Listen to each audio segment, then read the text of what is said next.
Welcome to RJ classes.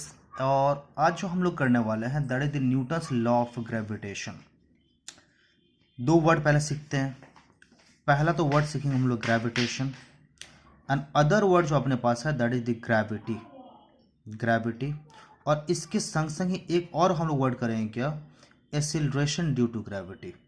एक और word acceleration due to gravity that is represented by क्या हो जाएगा, स्मॉल जी। चलिए जरा सा तो पहले तीन वर्ड को समझते हैं, उसके बाद फिर बात करते हैं। पहला आता है क्या, ग्रेविटेशन। तो ग्रेविटेशन की जरा सा बात कर ले। ग्रेविटेशन आप किसको बोलते हो?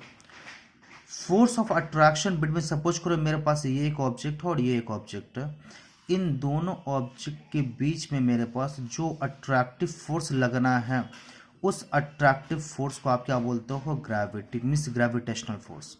मतलब force of attraction between any two object, force of attraction between any two object, between any two object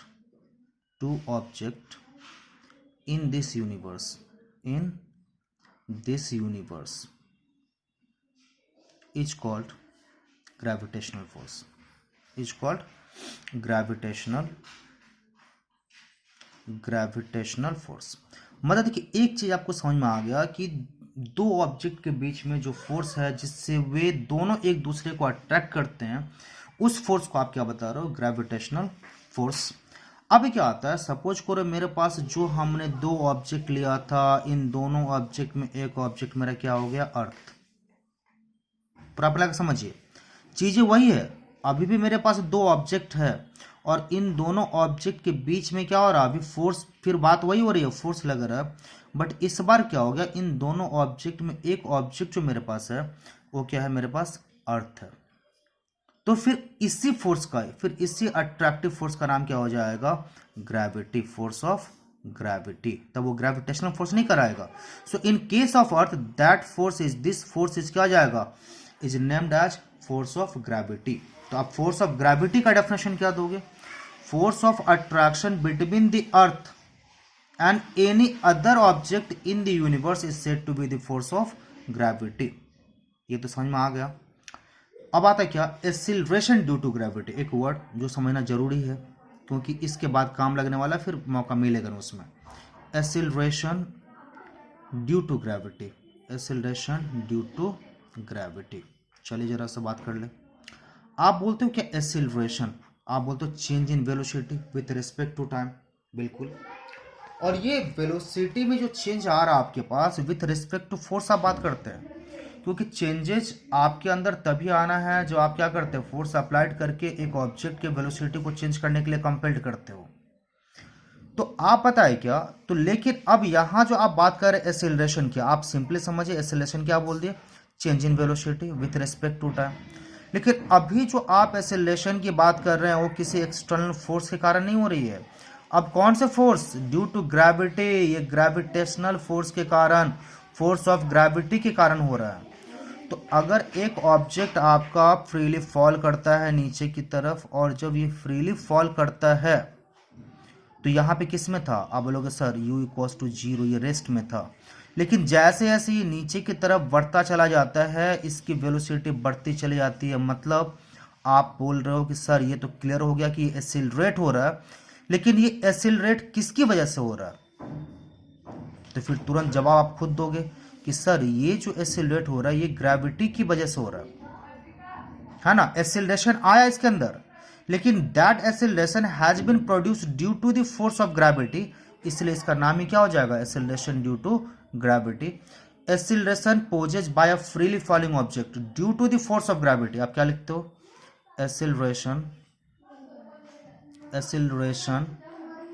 possess by an object falling freely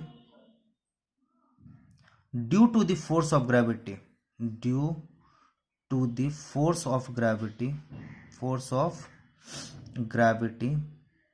is called acceleration due to gravity, उसको आप क्या बताएंगे?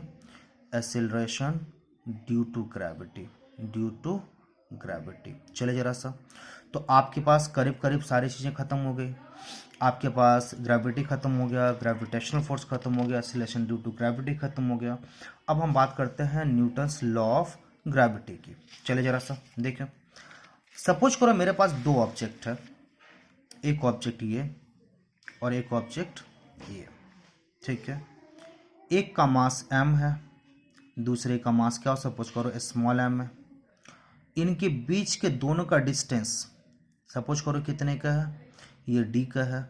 बहुत जगह r लिखा रहता है, आपको जो कन्वीनियंट पड़े d या r आप ले सकते हो, है ना। अब न्यूटन्स के अकॉर्डिंग क्या होता है, न्यूटन्स लॉ ऑफ, अगर आप ग्रेविटेशन की बात करो, लॉ ऑफ ग्रेविटी की बात करो, तो यहाँ पे दो फंडा, इसको दो टर्म में आप डिस्क्राइब कर सकते हो, दो टर्म में डिस्क्राइब कर सकते हैं। बाद में हम दोनों को कंबाइन करते हैं, फिर जाकर हमको एक एग्जैक्ट लॉ मिलता है। क्या बोलता है?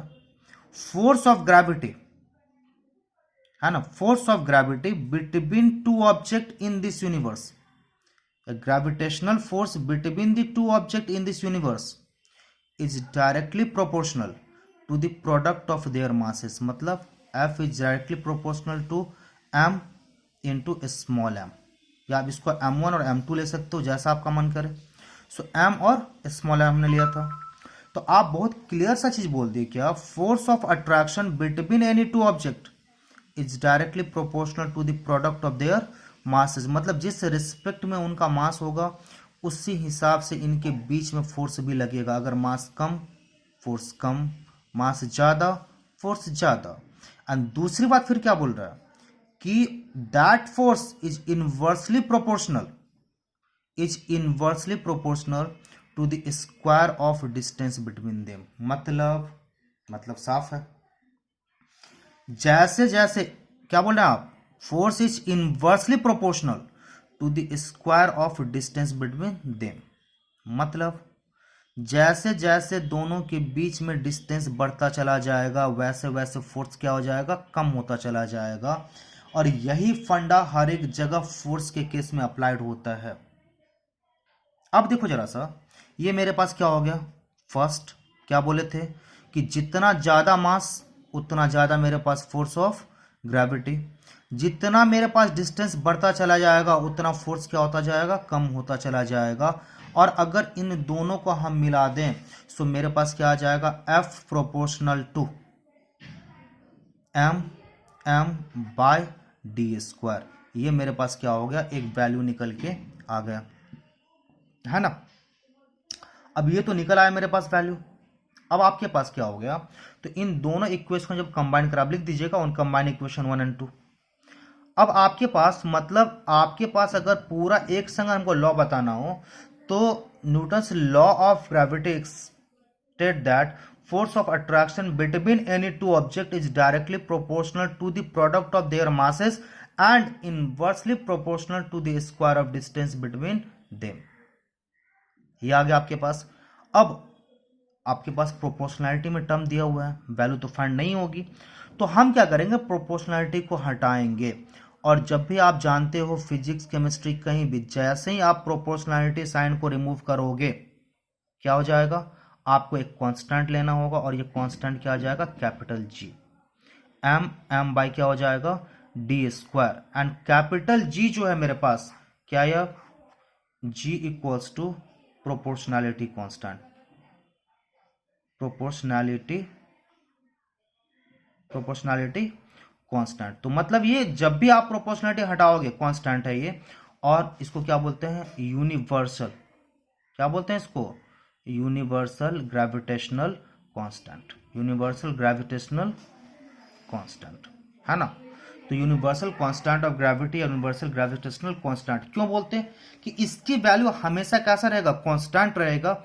And what will be the value of G, so value of G equals to 6.67408 into 10⁻⁻11 newton metre square per kg square. ये जो वैल्यू है आपके पास हमेशा G की वैल्यू रहेगी। अच्छा, ये तो मेरे पास निकल गया, है ना। और ये न्यूटन्स लॉ ऑफ ग्रेविटी जो था इसमें इतना ही पढ़ना था। नेक्स्ट पे हम लोग अब रिलेशन पढ़ेंगे किसके बारे में, जी एंड जी के बीच में मेरे पास क्या रिलेशन है, उस रिलेशन को भी हम लोग क्या करेंगे, स्टडी करेंगे।